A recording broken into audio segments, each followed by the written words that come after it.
Ako si Jose Andres Ignacio at ito ang aking kwentong kalikasan.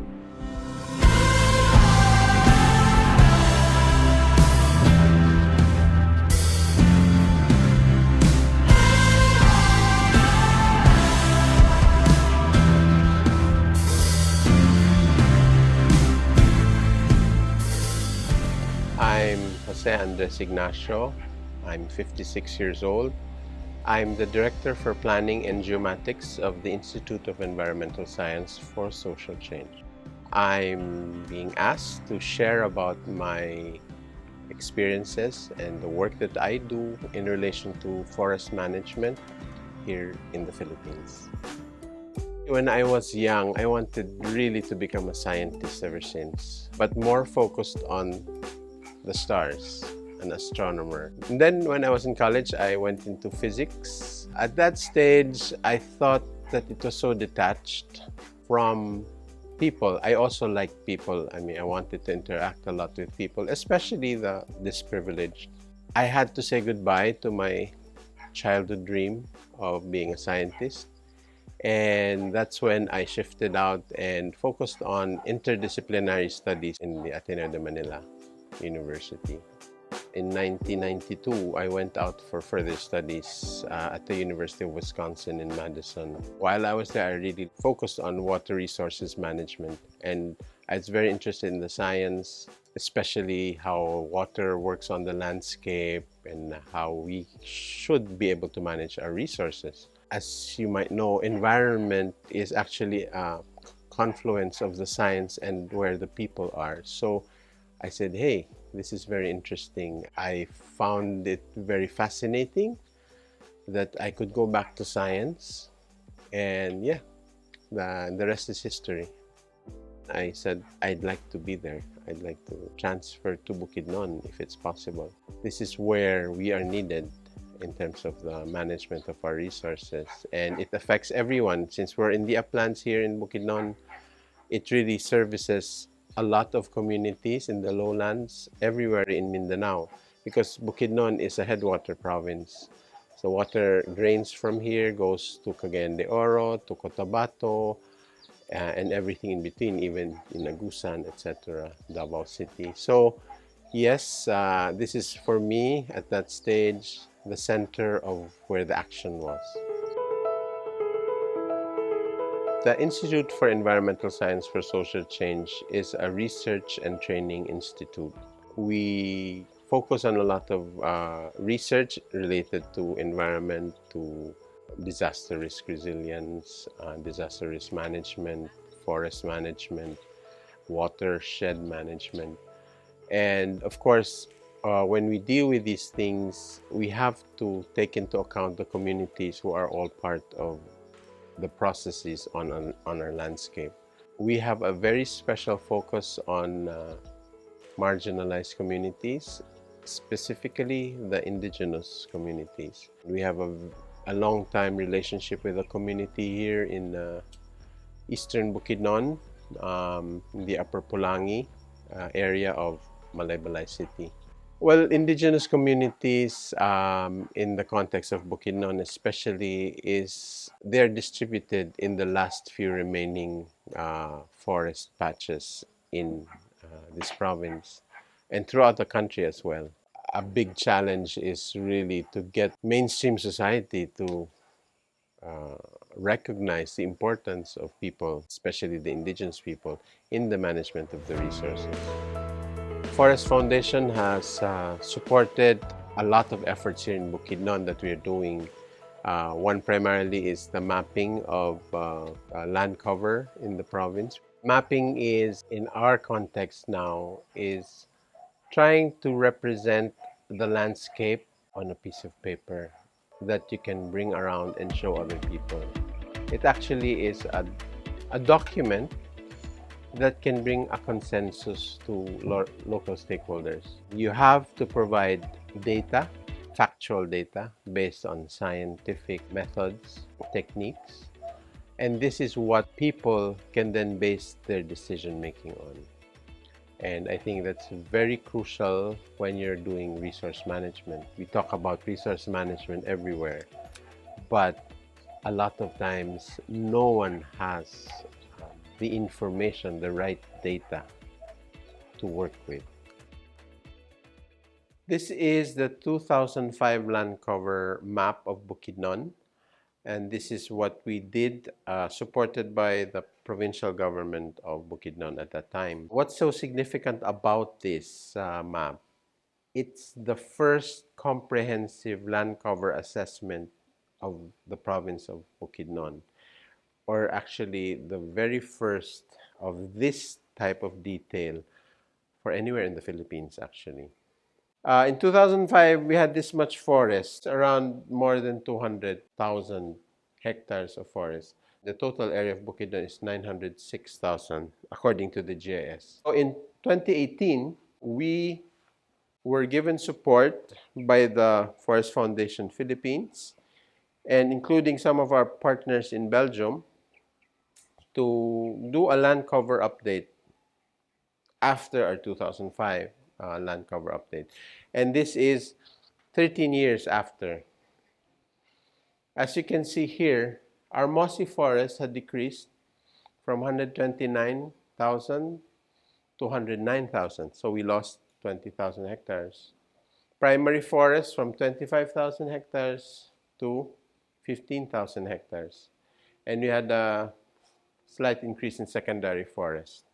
That's not necessarily a good thing, right? If there's a slight increase of secondary forest. Actually, the secondary forest increase can be attributed to the loss of these two.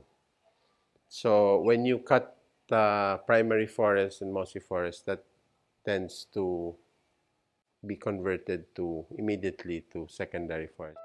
We need to do mapping because we are all visual creatures. We see so we can believe.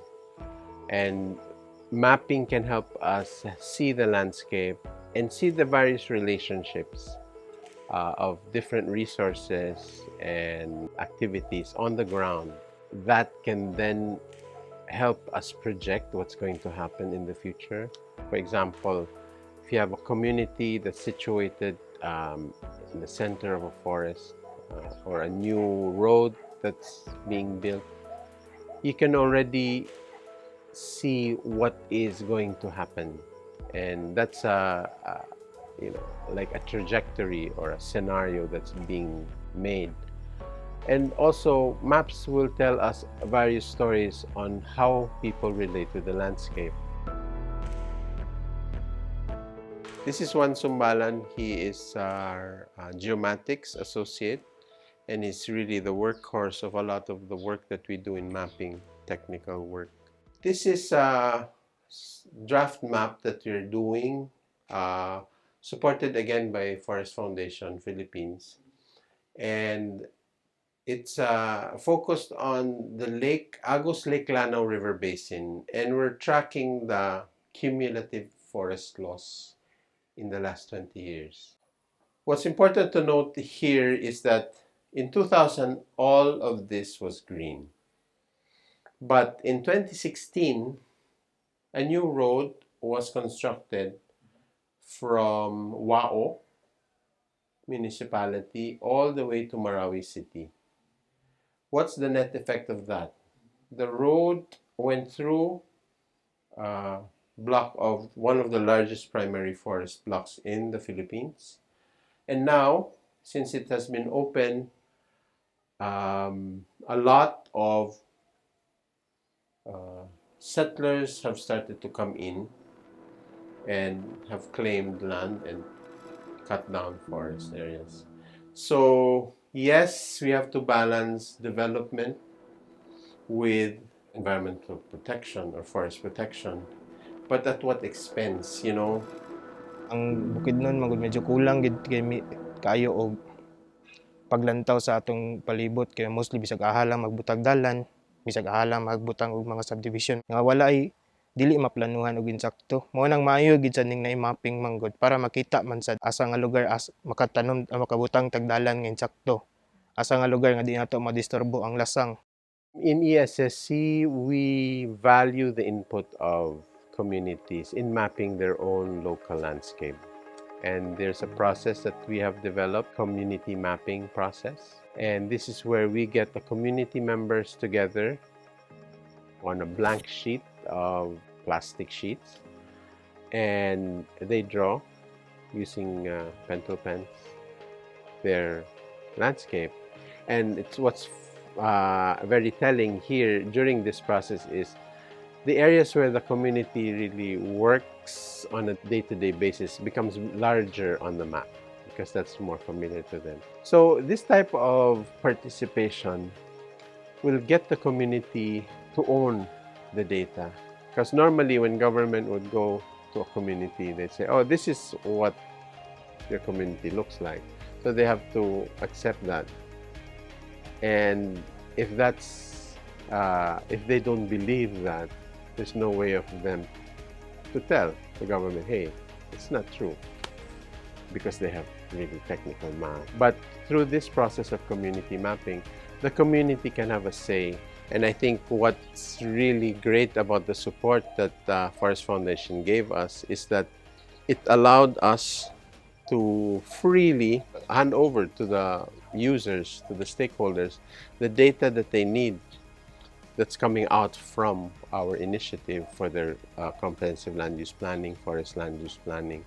And the local governments really appreciated that because they're not just dealing with maps, they're dealing with geographic information system databases that we created.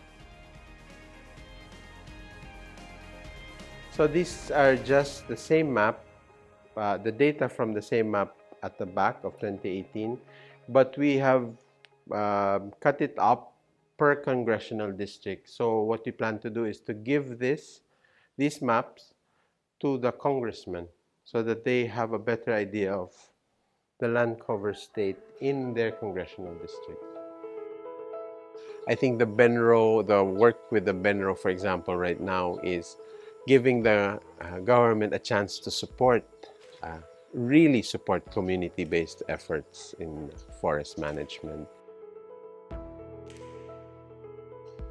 The land cover map that Environmental Science for Social Change provided to us, it's a very specific, it's a very detailed map. What is the picture and scenario of the province of Bukidnon in terms of land uses? So from there on, we were able to use it during the planning, especially in forest land use planning and also in the watershed management planning. We were able to project the number of hectares that needs to be rehabilitated because of that map. It was quantifiable. How much do we need to develop, to rehabilitate in order to protect the Bukidnon River watershed? And that's very useful. What we try to do is to give government a chance to appreciate and to participate in the management of the resources by challenging their resources to supporting local communities. The provincial government of Bukidnon provided 5 million for every year for Mount Kitagnan Range Natural Park to strengthen the enforcement of forestry laws, rules, and regulations, and also in Mount Kalatungan Range Natural Park, that's 4 million. So it's because we already know, based on the map, we were able to capture the things that we need for the local government units to address those existing issues and concerns. I feel that very important impact in what we have been trying to do to get government to connect to where communities are. And another important aspect of that is to get the community to a state where they can relate with government on an equal basis and not just dependent on what the government is going to give them, but to demand from government what they rightfully need. Forest conservation is very important for us because the Philippines is an upland country. We're majority upland areas. If those upland areas do not have the proper vegetative cover, which is a forest cover, a lot of the problems that we see nowadays that are being exacerbated by climate change, for example. We have more intense rainfall events, more intense typhoons. This affects everyone. not just those in the uplands, but more the people in the lowlands.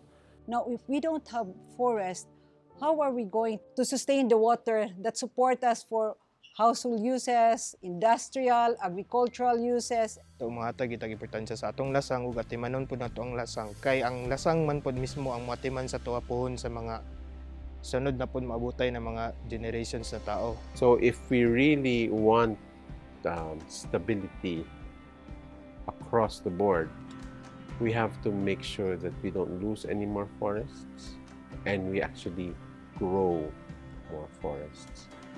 And the best thing to do is to get everyone involved in this. I'm still doing this kind of work even at my age because for me there is great need in trying to get the message across, trying to make things work with the community in terms of managing their resources.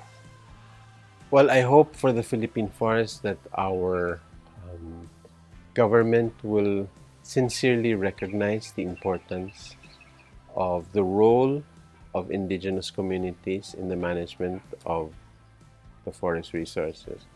And also, together with that, that the indigenous communities themselves become responsible, not abusive to their fellow indigenous communities. That is really my hope, that they learn to work together so that they can secure a wider area to manage the remaining resources that we have.